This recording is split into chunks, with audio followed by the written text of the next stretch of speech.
सरकार प्रतिरोधक निर्देशावली जारी करने पर अढ़ाई वर्ष मध्य 15 आईआईटी 40 छात्र आत्महत्या कर आईआईटी कानपुर 9टी और आईआईटी खड़गपुर 8टी आत्महत्या घटी। ग्लोबल आईआईटी आलुमिनी सपोर्ट ग्रुप प्रतिष्ठाता एवं आईआईटी कानपुर पूर्वतन छात्र धीरज सिंह जे आईआईटी आईन माध्यम तथ्य हासिल करते विश्लेषण विलंब प्रतिक्रिया एवं दुर्बल तदारखर एक पुनरावृत्ति ढांचा सूचाऊछि।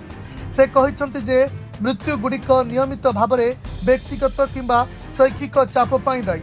अनेक छात्र जो माने केवल आईआईटी प्रवेश परीक्षा क्रैक करने 2 किंबा अधिक वर्षर सघन कोचिंग माध्यम संघर्ष करती सेमाने प्रकृत में इंजीनियरिंग पाठ्यक्रम शैक्षिक चाप सह मुकाबला करने को अक्षम होती।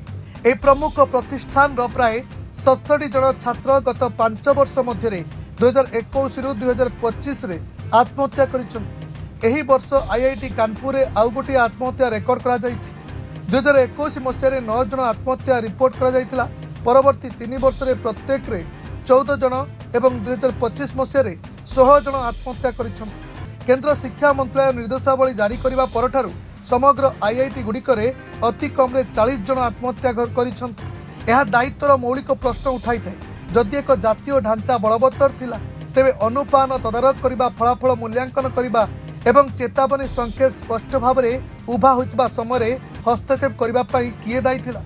केंद्र शिक्षा मंत्रालय जुलाई 2023 रे समस्त उच्च शिक्षा प्रतिष्ठान को छात्रंक भावप्रवण एवं मानसिक सुस्थता संपर्क में निर्देशावली जारी करथिला, जहाँ आत्महत्या रोकबाकू प्रमुख कारण होई परिबो। Bureau report, Dinalipi live.